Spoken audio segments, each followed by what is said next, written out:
Hey toy collectors, welcome to another super exciting outrageous toy review. Today, we're taking a look at the classified series Cobra Commander. The newest wave of G.I. Joe classified is starting to hit stores. My girlfriend Shannon picked this guy up for me at Target. The back of Cobra Commander's package still features that same artwork we've seen all along. This particular wave with Cobra Commander, Red Ninja, and Gung Ho finishes off most of the characters on this artwork. Still waiting to find out about that Alley Viper. Are we getting figures of that guy? Here we have Cobra Commander out of the package, and I really like the design of this uniform. It's very regal with the ornate piping of silver around the black and blue sleeves. He's got the bright red stripes going down his leg. He's got the little Cobra chain there that goes across his Cobra symbol. His helmet is a slight departure, but definitely a direct nod to the original Battle Helmet. I think he's a great looking action figure. Cobra Commander's helmet has some really shiny silver paint for the face mask, and on the top and around the bottom ridge here. There's some little black details built into it. I really like it. I was a little bit worried at how much they deviated from the classic Cobra Commander with this figure when I first saw pictures, but he looks fantastic.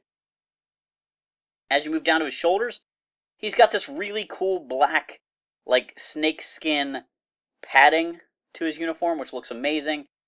We've got the regal double-breasted shirt. It's got a Cobra logo on it there. It's actually a raised detail that's painted, as well as this gold chain, which is an added-on detail. He's got this cool shoulder pauldron, which has a strap that goes around with a little Cobra logo on that, and a small black and red cape attached to it. I've tucked his gun in here. This is not actually a holster or anything official, but I just kind of like characters to be able to stow their weapons, and with the original Cobra Commander having his weapon stowed on his back, I kind of just thought it was cool to tuck it in there. It would actually be interesting if this could peg like into that backpack peg, since they've done weird holes and pegs on guns already in the line. I would actually maybe give that a pass for this particular figure. As you move down his arms, he has these really cool looking black gloves. They do remind me a little bit of like the Baroness. Like, the original Baroness figure, or the Venom vs. Valor Baroness, have these kind of gauntlet type gloves. I think they look pretty great. He's got one hand here made for holding accessories with a trigger finger out. He's got another hand that is very diabolical. I will rule the world. He does come with swappable hands. This one can be replaced for a fist, and his accessory holding hand can be replaced for a pointing finger.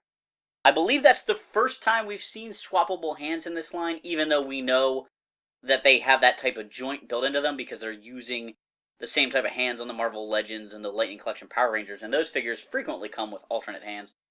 I think this was a good choice for a character to come with different hands, because Cobra Commander is just so, iconic for being posed as a megalomaniac and things like that. Having those kind of hands really do add to the character, along with the accessory holding hands. As we move down to his waist, his coat is pretty long. It comes down over his tuchus. He's got little tails there, which look great. I love the red stripes on his pants, and those are even textured. And then he's got tall black boots. And even those have some really nice detail on them. We took a look at the design of the figure because I think it's incredible. Now I want to check out his articulation a little bit. He appears to be pretty standard for a classifieds figure, but let's check it out. His head can move back and forth and up and down. His shoulders move out to the side and all the way around. These Joes also have a butterfly joint in their chest right there. And again, they're nicely done. They're not so obvious. They don't stick out as much. Granted, there's more to cover them up, but the Power Rangers, the butterfly joint is much more noticeable than it is on these Joes. He's got a bicep swivel. He's got double jointed elbows.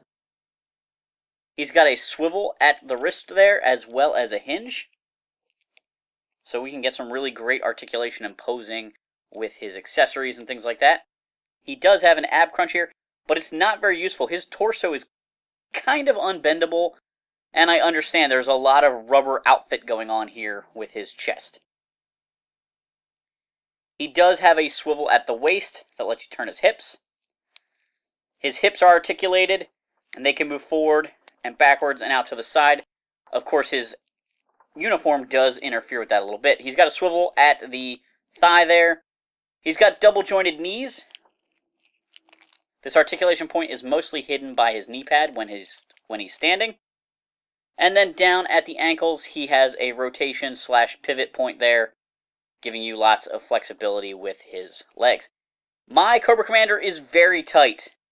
So any of the issues that we've had with this line in the past, like with Snake Eyes and some of the other characters, they seem to have fixed it, or the rubber torso equipment is just eliminating any wobble there was in him.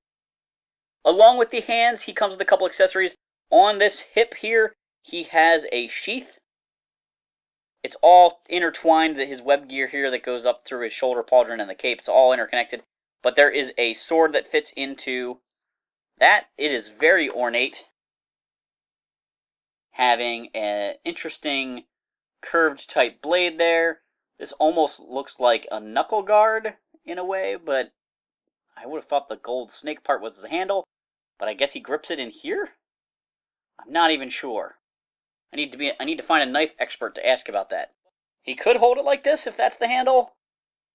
Or he can hold it by the snake head, which I think is what I prefer. I'm just not sure what the reasoning is for this odd shape there. It's a very ornate weapon, so maybe it's just more for show than for use anyway.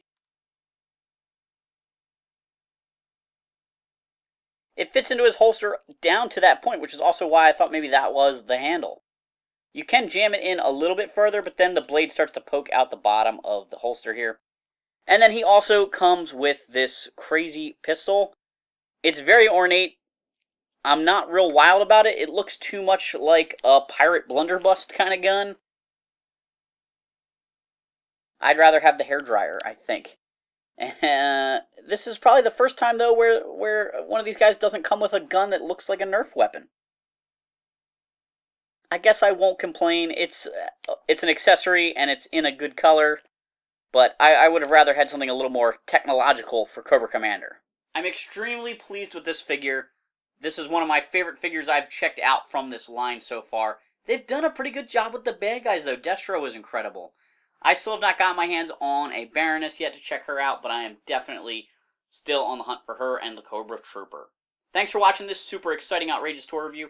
Let me know in the comments down below what you think of Cobra Commander and the rest of the classified line.